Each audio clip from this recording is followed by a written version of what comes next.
It was -23 that morning and my phone buzzed at 6:47 a.m. with a motion alert from the Ring camera I'd installed over my front door last October. I almost ignored it. I was still in my work scrubs from the night shift, standing in my kitchen in Saskatoon with a mug of tea I hadn't even had a chance to drink yet. I figured it was the neighbour's cat again, or maybe the wind knocking the recycling bin over. I set the mug down, swiped open the notification, and then I just stopped. My grandmother was standing on my porch, alone, in her thin wool coat, the grey one she'd had since before I was born, with 2 suitcases sitting on either side of her like she'd been dropped off at a bus terminal. She had her hands folded in front of her, not knocking, not ringing the bell, just standing there, waiting. Like she wasn't sure she was allowed to knock. She's 81 years old. It was -23. I don't remember running to the door. I just remember it being open, and her face, this small, tired face, looking up at me with these eyes that said, "I'm so sorry to be here," before she'd even said a single word. "Grandma." My voice came out wrong, too tight. "How long have you been out here?" she said. "Oh, not long, sweetheart." I didn't want to wake you. The frost had already started forming on the collar of her coat. I got her inside. I wrapped her in the blanket from the couch, and I sat her in the armchair closest to the heating vent, and I made her tea, and the whole time my hands were shaking, not from cold, but from something that was building in my chest that I didn't have a word for yet. It wasn't just anger. It was something older and deeper than anger. I went back and checked the camera footage. My parents' car, 6:31 a.m. My dad's Chevy Equinox, the one with the cracked tail light he keeps saying he'll get fixed. It pulled up to the curb in front of my house. And my uncle, my mum's younger brother, the one everyone calls Ricky, got out of the passenger side and pulled both suitcases from the back seat and set them on my porch steps. He didn't say anything to my grandmother. He just went back to the car, then the car pulled away. They didn't even walk her to the door. She was out there for 16 minutes before I opened it. I want to be clear about something. My grandmother, I call her Nan, is not a woman who complains. She was born in a small town outside of Truro, Nova Scotia, grew up in a house with no indoor plumbing until she was 9, raised 4 children, buried a husband, and kept going. She worked as a school secretary for 31 years. She is the kind of woman who will tell you she's fine when she is clearly not fine, who will apologize for needing things, who believes that making yourself small is the polite thing to do. So when she sat in my armchair that morning wrapped in my blanket and said, "I don't want to be a bother, Fiona," I knew something had gone very, very wrong. Because she only uses my full name when she's scared. I sat on the coffee table in front of her, and I took her hands, and I said, "Nan, tell me everything." It took her almost an hour. She kept stopping, kept saying things like, "I'm sure they didn't mean it that way, and your mother has a lot on her plate." That's who she is. That's been who she is her whole life. Finding the charitable explanation. Offering the grace that nobody was earning. Here is what had actually happened. After my grandfather passed 6 years ago, my grandmother sold the house in Truro and moved to Saskatoon to be closer to the family. My parents found her a place, a 1-bedroom condo in Willow Grove, nice enough, close to a grocery store she could walk to. For the first year or 2, it was fine. She was independent. She had her routine. She took the bus to the senior centre on Thursdays and played cards with a group of women she liked. Then my uncle moved back from out west. Ricky had been in Fort McMurray for years, doing camp work, and when the work dried up, he came back to Saskatoon with nothing much to show for it and a lot of debts I only found out about later. He moved into my parents' house, which is about 12 minutes from Nan's condo. And slowly, so slowly that none of us noticed it happening, he became her primary helper. He'd drive her to appointments. He'd do her grocery runs. He'd come by to fix things. It seemed like he was stepping up. It seemed like he was stepping up. It seemed generous. What it actually was, I came to understand, was a long con. Nan pulled a piece of paper out of her coat pocket. It was folded into quarters, soft at the creases from being folded and unfolded many times. She smoothed it on her knee and handed it to me. It was her TD bank statement. or a photocopy of part of it. I looked at the withdrawals. Then I looked again because my brain couldn't process what I was seeing on the first pass. $64,000. Gone. Over approximately 22 months. Cash withdrawals. E-transfers to an account I didn't recognize. A few larger lump sums that lined up with dates I could later match to things Ricky had told her he needed help with. The truck transmission. The rent when he was between places. The loan he swore he'd pay back. The investment opportunity that was going to set them both up. That one alone was $11,000. She had started with just over $90,000 in that account. It was the money from the sale of the Truro house. It was everything she had outside of her CPP and OAS payments. She had $3,100 left. Nan, I said. My voice was very quiet. Did you give him this money willingly? She looked at the paper in her lap. She was quiet for a long time. He said it was family, she finally said. He said family helps family. There's a particular kind of manipulation that works especially well on people from her generation. People who were taught that you don't air grievances, that you keep things in the family, that asking for receipts or documentation is somehow an insult. Ricky knew exactly which levers to pull. He would remind her of things she'd said at family dinners.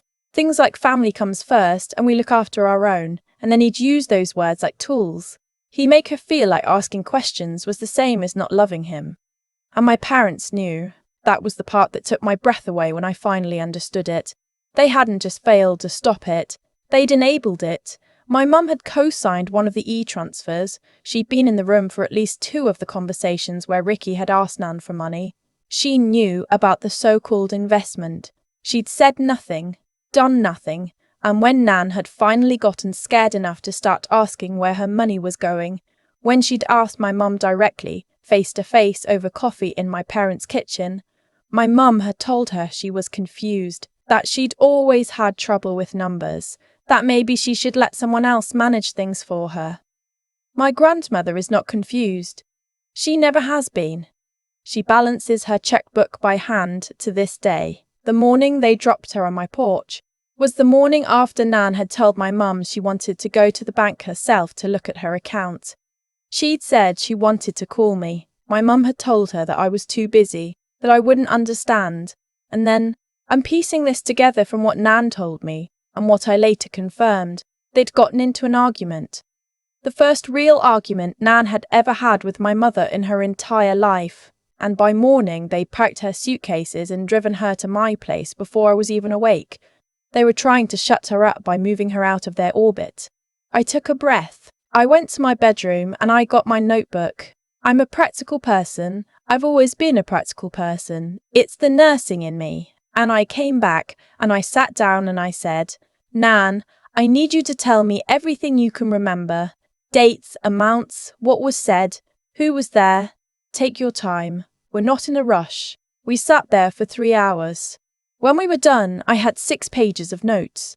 Then I called the bank. The woman I spoke to at TD was careful and professional, and she told me that while she couldn't discuss my grandmother's account with me directly, she could tell me the process for a client to request a full transaction history, and she could also tell me, with some meaningful pauses that I understood, that if there was concern about financial exploitation of a vulnerable adult, there were people she could connect me with. She gave me a number for TD's elder financial abuse line.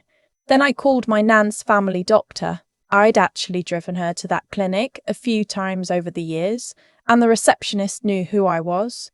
And when I explained the situation, she put me through to the nurse practitioner, who listened to me and then said, Has she been assessed recently for capacity? I said no. She said she could get Nan in within the week, that capacity assessments were something they took seriously, and that she'd flag the file. Then, and this is the call that mattered most, the one I'd been building toward, the one I knew I had to make, I called the Saskatoon Police Service's non-emergency line and asked to speak with someone about a potential case of elder financial abuse. The officer I spoke to was a woman named, well, I'll just say she was patient, and she was thorough, and she did not make me feel like I was wasting her time. She told me that financial exploitation of a vulnerable adult is a criminal offence under the Criminal Code of Canada. She told me that the fact that the person doing it was a family member did not make it not a crime. She walked me through what documentation would be needed. She told me that Adult Protective Services in Saskatchewan could also be contacted and would likely work in parallel with any police investigation. She took down everything I told her. Before we hung up, she said, "You did the right thing calling us.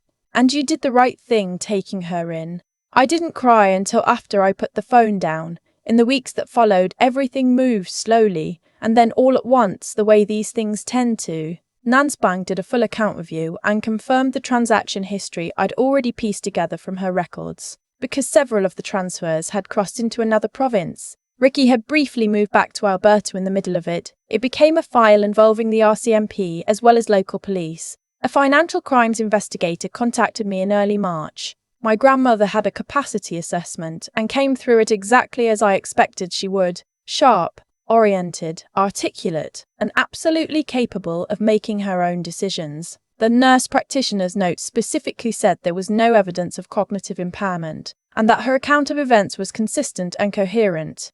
That document became important later.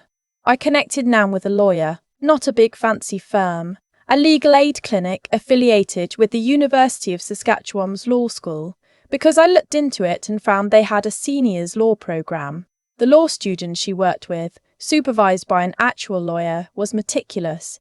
They sent a formal demand letter to my uncle and to my parents requesting full restitution of the documented transfers. They also began the process of having the existing informal arrangement where my parents had basically taken on a de facto management role over her affairs with no legal paperwork, reviewed and dissolved. Then there was the family response. My mother called me the day after the demand letter arrived. I let it go to voicemail. She left a message that was 15 minutes long and went through every stage: disbelief, then hurt feelings, then accusations that I was destroying the family, then a pivot to concern about how this was affecting her, then a very brief mention of Nan that was mostly about how Nan had always been difficult, and then finally, near the end, when she must have realised the message had gotten very long, a kind of retreat into saying she just wanted to talk, that we could sort this out, that we didn't need lawyers and police involved in a family matter. I saved the voicemail. My uncle tried a different approach. He showed up at my door on a Tuesday evening, unannounced. I didn't open it. I turned on the camera, watched him stand on the same porch where he'd left my grandmother in -23-degree weather 4 weeks earlier, and I recorded the whole thing. He knocked for a while. He said my name. He eventually left. I sent that footage to the investigator. The thing about my grandmother living with me, I want to be honest about this, is that I hadn't planned for it. I'm 32. I work night shifts at Saskatoon City Hospital. I have a 2-bedroom bungalow in Sutherland that I bought 2 years ago and am very slowly renovating. I had not budgeted for a roommate, and I had not thought through what it would mean logistically to have an 81-year-old woman living in my spare room. What I found was that it was not actually the burden I'd briefly guiltily worried it might be. Nan wakes up early, which works well with my schedule coming off nights. She makes porridge. She is phenomenally good company. She knows every word of every song on the CBC radio morning program. She has opinions about politicians that are blunt and specific and often very funny. She taught me how to make her mother's oatcakes, the real ones, with lard and not butter. And we sat at my kitchen table on a Sunday afternoon and made 3 dozen of them, and she talked about Truro and what winter was like there when she was small, and I thought, how close did I come to not having this? How close did we come to losing her, in more ways than one? Her CPP and OAS payments, once we redirected them to her own account, which she now controls directly with me as a named contact but not a signing authority, come to just over $1,650 a month. It's not a lot, but combined with what she contributes to the household and the fact that she is not paying rent anywhere, it's workable. The legal process to recover the stolen money is ongoing. Our lawyer has indicated she's cautiously optimistic about civil recovery, even independent of what happens with the criminal investigation. What happened with the criminal investigation? My uncle was charged. It took until April. And when it happened, my mother called me again, and this time I did answer, and I said, "Mom, if you want to talk about what to do from here, I'm here for that conversation, but I need you to understand that I am not going to discuss dropping the case. That's not on the table. What's on the table is whether you want a relationship with me and with Nan going forward." She hung up. She called back 3 days later. We talked for 2 hours. I don't know what happens next with her. I genuinely don't. She is my mother, and I love her, and she also let her own mother be financially destroyed by her brother, and then had her dropped on a porch in the middle of a Saskatchewan winter before I was awake. Those two things coexist, and I don't have a resolution for that yet. What I do have is a grandmother who slept through the night for the first time in years, she told me, the first week she moved in. Who has started going back to the senior centre, who called her friend in Truro, a woman she's known since they were 11 years old, and talked for an hour and a half, something she hadn't felt free to do in a long time because the phone at my parents' house was, it turned out, sometimes monitored. She said to me one morning, standing at my kitchen counter stirring her porridge, "You know what I kept thinking when I was standing on your porch that morning?" I said, "What?" She said, "I kept thinking that I hoped you'd open the door." And then I thought, of course she'll open the door. And then I thought, of course she'll open the door. That's just who Fiona is. I have to be honest, I didn't feel like I did anything particularly extraordinary. I answered my phone alert, I opened my door, I wrote things down and made calls. These are not heroic acts, these are just what you do when someone you love is in trouble. But I have been a nurse long enough to know that the difference between someone getting help and someone not getting help is almost always just one person who decides to pay attention, one person who decides that the complicated thing is worth doing, even when it's uncomfortable, even when it costs something, even when the people who should have been paying attention long before are going to be angry that you finally did. If you have someone in your life, a grandparent, a parent, an elderly neighbour, anyone, and something feels wrong, I want you to hear this. You are allowed to ask questions. You are allowed to call the bank. You are allowed to contact Adult Protective Services. In Saskatchewan, that's 1-800-667-767567. In every province, there is a number. Financial abuse of seniors is a crime in this country. You don't have to have a law degree. You don't have to be certain. You just have to make the call. I almost didn't check that notification. I almost put my phone down and drank my tea. I'm really glad I didn't. I keep thinking about that Ring camera notification, how close I came to putting my phone face down on the counter and going back to my tea. There's something uncomfortable about sitting with that, the idea that justice, in this case, depended on me not being tired enough to ignore a screen. Nan had been losing her savings for nearly 2 years, $64,000, gone in pieces small enough that no single transaction looked like a crime. And the whole time, the people who should have been watching out for her were either the ones taking from her or the ones looking the other way. What finally changed things wasn't some system catching the problem. It was just me, half awake in my scrubs, checking my phone. I don't think that's an accident exactly. I think there's something real in the idea that the way we treat people quietly, consistently, over time, that it accumulates. Ricky didn't steal $64,000 in a day. He built it slowly, one ask at a time, one guilt trip at a time, counting on the fact that Nan was too decent to say no and that nobody was paying close enough attention to add it up. What he built was a long erosion, and erosions only stop when someone decides to look at the damage clearly, without flinching, and name what it actually is. That's what I keep coming back to when I think about what this whole experience has actually taught me. Not the legal stuff, not the paperwork, not even the outcome. Though I am glad about the outcome. It's something quieter. It's the thing Nan modelled for me her whole life without either of us ever putting a name to it. The idea that doing right by someone isn't a big dramatic gesture. It's a series of small, unglamorous choices. It's writing things down when you'd rather not. It's calling the number even when you're not sure you have enough to go on. It's opening the door. I also think about how long Nan stayed quiet, and I don't judge her for it. She was operating from a set of values she'd held her entire life. You don't make trouble, you give people the benefit of the doubt. You keep things in the family. Those aren't bad values. They became dangerous because the people around her exploited them. Her decency was used as a tool against her. And that's the part that required something from me that she couldn't fully do for herself in that moment. The willingness to look at people I loved and say clearly, this is wrong, and I am not going to call it anything else. That's harder than it sounds. I'm still in the middle of it with my mum. I don't know how that ends, but I've learned that clarity isn't cruelty. You can love someone and still refuse to cover for them. You can want a relationship with your family and still pick up the phone. Nan made oatcakes again last Sunday. She put on the CBC and sang along to something I didn't recognize and told me a story about my grandfather that made me laugh out loud. She looked, for the first time in as long as I can remember, like someone who wasn't carrying something heavy. That's what I was protecting when I made those calls. Not an account balance. Her.